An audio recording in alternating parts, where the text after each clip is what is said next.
నారా చంద్రబాబు నాయుడు పాలనలో వ్యవస్థలని పూర్తిగా దిగజారిపోయాయి. ఎక్కడ చూసినా అవినీతి. ఇన్ని అబద్ధాలు ఆడి ఇంత మోసం చేసిన ప్రభుత్వాన్ని రేపు ప్రజలు తంతే ఎక్కడ పడతారో కూడా తెలీదు. జగన్ 2లో వైఎస్ఆర్సీపీ 2లో చూస్తూ 1.5 సంవత్సరం అయిపోయింది. కళ్ళు మూసుకొని కళ్ళు తెరిచేసరికి ఆ మిగతా 3 ఏళ్ళు కూడా అయిపోతాయి. ఆ 3 ఏళ్ళు అయిపోయిన తర్వాత వచ్చేది మాత్రం ఈసారి ఖచ్చితంగా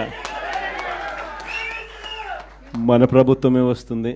ఎందుకనంటే ఇంతగా మోసాలు చేసిన పరిస్థితి, ఇంతగా అబద్ధాలు చెప్పిన పరిస్థితి బహుశా ఈ రాష్ట్ర చరిత్రలో ఎప్పుడు కూడా మనం చూసి ఉంటాం. చివరికి లాయర్లకు కూడా మోసం చేసిన పరిస్థితులు కూడా మనం చూస్తూనే ఉన్నాం. ఒకవైపున అన్ని అబద్ధాలు మోసాలుగా కనిపిస్తూ ఉన్న పరిస్థితులు ఒకవైపున ఉంటే, మరోవైపున వ్యవస్థలన్నీ కూడా పూర్తిగా దిగజారిపోయిన పరిస్థితులే కనిపిస్తూ ఉన్నాయి. చదువుల రంగం తీసుకున్న, పేదవాడి ఆరోగ్యానికి సంబంధించిన రంగం తీసుకున్న, వ్యవసాయ రంగం తీసుకున్న, లా అండ్ ఆర్డర్ తీసుకున్న, గవర్నెన్స్లో ట్రాన్స్పరెన్సీ తీసుకున్న, ఏ రంగాన్ని తీసుకున్నా కూడా అన్ని రకాలుగా తిరోగమనమే కనిపిస్తుంది తప్ప ఈ రాష్ట్ర ప్రభుత్వంలో ఎక్కడా కూడా పురోగతి, అభివృద్ధి అనేది ఎక్కడా కనిపించని పరిస్థితి. మరోవైపున విచ్చలవిడి కరప్షన్. ఏ గ్రామానికి వెళ్ళినా కూడా గ్రామంలో పక్కనే బెల్ట్ షాప్ కనిపిస్తుంది. విచ్చలవిడిగా బెల్ట్ షాపులు మన కళ్ళ ముందనే ఎంఆర్పి రేట్ కన్నా ఎక్కువ రేటుకి అమ్ముతూ ఉన్నారు. డైరెక్ట్గా ఎంఆర్పి రేట్ కన్నా ఎక్కువ అమ్ముతూ ఉన్న బెల్ట్ షాపులు ఎవరు నడపాలా అనేది ఆక్షన్లో పాడుతూ ఉన్నారు. అలా అమ్మిచ్చేది ఎవడు అని అంటే పోలీసులు దగ్గరుండి అమ్మిస్తూ ఉన్నారు. ఇది కరప్షన్ అన్నది కళ్ళ ముందనే కనిపిస్తూ ఉన్న కరప్షన్. ఎక్కడ చూసినా పర్మిట్ రూములు, ఇల్లీగల్ పర్మిట్ రూములు కనిపిస్తూ ఉన్నాయి. ఏ నియోజకవర్గం తీసుకున్నా కూడా ఇసుక అన్నది ఉచిత ఇసుక అంటున్నారు. ఉచిత ఇసుక ఎవరికి ఇస్తూ ఉన్నాడు అనేది దేవునికి ఎరక.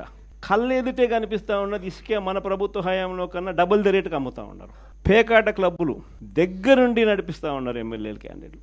పోలీసులు దగ్గరుండి ఆ పేకాట క్లబ్బులకు ప్రొటెక్షన్ ఇస్తూ ఉన్నారు. కాస్ట్ ఆఫ్ కన్స్ట్రక్షన్ 4,500 రూపీస్ దాటదు. అమరావతిలో cost of construction 10,000. Mobilisation advance 10% ఇస్తున్నారు, అందులో 8% తీసుకుంటా ఉన్నారు. పీపీఏలు ₹4.60. నియోజకవర్గంలో ఏ నియోజకవర్గం అన్నా తీసుకో, ఆ నియోజకవర్గంలో మైనింగ్ జరగాలన్నా, ఆ నియోజకవర్గంలో మట్టి గ్రావెల్ జరగాలన్నా, ఆ నియోజకవర్గంలో ఎవరైనా పరిశ్రమ నడుపుకోవాలన్నా ఎవరైనా కూడా నడుపుకునే పరిస్థితి లేదు. రావాలా, ఎమ్మెల్యేతో మాట్లాడుకోవాలా, ఎమ్మెల్యేకి ఇంత డబ్బు ఇవ్వాలా. పోలీసులు దాని దగ్గరుండి సహకరిస్తారు. ఎమ్మెల్యే ఇంత తీసుకుంటాడు, పైకి ఇంత పంపిస్తున్నాడు. కళ్ళ ముందర కనిపిస్తూ ఉన్న కరప్షన్ ఏంటి విడిగా జరుగుతూ ఉంది.